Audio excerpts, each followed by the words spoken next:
Shalom, saudara-saudara terkasih di dalam Tuhan. Pagi ini kembali kita akan mendengarkan firman Tuhan. Mari sama-sama kita berdoa. Terima kasih Tuhan atas hari ini Tuhan, di mana ya Tuhan hari yang baru bagi kami Tuhan. Kami percaya ini semua adalah berkat kasih, anugerah, kemurahan, kelimpahan Engkau atas hidup kami. Biarlah hidup kami boleh selalu berada di dalam kehendak dan rencana Engkau. Kuduskan kami, ampuni kami Tuhan apabila ada hal-hal tidak berkenan di hadapan Engkau. Buka hati dan pikiran kami supaya boleh selalu mengingatkan firman Engkau. Terima kasih ya Tuhan atas kekuatan dari firman. Hanya di dalam nama Engkau, nama Tuhan Yesus kami berdoa. Amin. Firman Tuhan pada pagi hari ini bertemakan tentang di Gilgal, mata tertuju pada Tuhan. Kalau kita baca di dalam Yosua pasal 5 ayat 9 dikatakan, "Dan berfirmanlah Tuhan kepada Yosua, hari ini telah kuhapuskan celah Mesir itu daripadamu." Itulah sebabnya nama tempat itu disebut Gilgal sampai sekarang. Gilgal adalah tempat yang memiliki sejarah penting bagi bangsa Israel. Gilgal terletak dekat kota Yeriko. Kemungkinan terletak di pegunungan Efraim, sekitar 13 km barat laut Betel. Gilgal dijadikan tempat persinggahan Yosua beserta bangsa Israel dan juga sebagai basis operasi militer selama penaklukan Kanaan dan kota-kota lainnya. Setelah setiap kemenangan diraih, mereka pun kembali ke markas, yaitu ke perkemahan besar di Gilgal. Fakta penting tentang kota Gilgal ini menggambarkan kehidupan orang yang percaya. Yang pertama, di Gilgal Yosua meletakkan batu-batu peringatan. Ke-12 batu yang diambil dari sungai Yordan itu ditegakkan oleh Yosua di Gilgal. Itu dapat kita baca di dalam kitab Yosua pasal 4 ayat yang 20. Tujuan diletakkannya ke-12 batu yang mana sesuai dengan jumlah suku bangsa Israel adalah supaya anak cucu Israel dapat melihat tanda bahwa bukan dengan kekuatan dan kegagahan sendiri bangsa Israel dapat masuk ke tanah perjanjian, melainkan Tuhan yang menuntun dan menolong mereka. Kalau kita baca lagi di dalam Yosua pasal 4 ayat 24 dikatakan, supaya semua bangsa di bumi tahu bahwa kuat tangan Tuhan dan supaya mereka selalu takut kepada Tuhan Allahmu. Karena itu, mereka harus menghormati Tuhan dan beribadah hanya kepadanya. Bagi orang percaya di zaman ini, kita mempunyai kesaksian melalui firman Tuhan.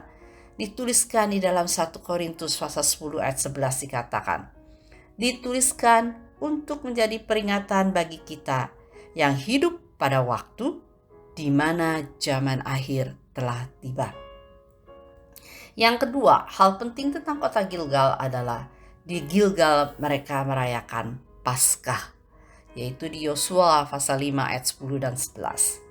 Dan ini adalah perayaan Paskah pertama dari generasi baru yang masuk ke tanah perjanjian.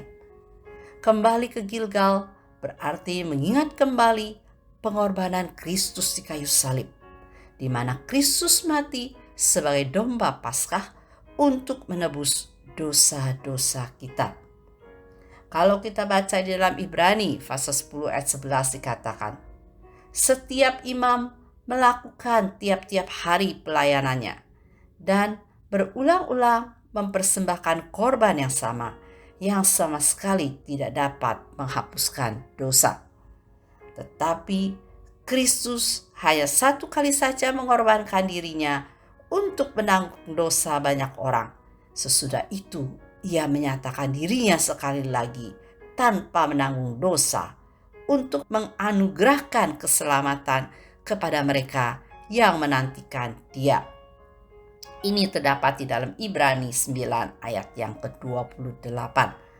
Oleh karena itu, saudara-saudara yang terkasih, mari menjadikan kita mengingat Tuhan Yesus. Di mana di Gilgal, Tuhan Yesus memberi kekuatan dan juga menuntun bangsa Israel kembali masuk ke tanah perjanjian. Karena kita sebagai orang percaya di zaman ini, kita hanya dapat bersandar kepada Tuhan. Karena Tuhanlah kekuatan kita, kegagahan kita. Dan Tuhan dapat menolong dan menuntun hidup kita. Dan kita mengingat bahwa Paskah pertama kali Gilgal adalah menjadi Paskah peringatan bagi kita semua. Bahwa Tuhan Yesus mati di kayu salib untuk menebus dosa kita. Karena hanya Dialah yang dapat menyatakan dirinya dan menanggung dosa banyak orang. Sehingga kita memperoleh anugerah keselamatan. Sehingga kita bisa menantikan Dia pada kedatangannya nanti. Kiranya Tuhan Yesus memberkati firman Tuhan pada pagi hari ini. Mari sama-sama kita berdoa. Terima kasih Tuhan atas hari ini Tuhan. Di mana ya Tuhan atas firman Engkau Tuhan, kami boleh mengenal Engkau Tuhan. Di mana ya Tuhan, bahwa kami Tuhan mengerti bahwa di Gilgal pertama kali Tuhan Engkau menyatakan kepada bangsa Israel kekuatan dan kemenangan yang berasal daripada Engkau, kegagahan yang berasal daripada Engkau Tuhan.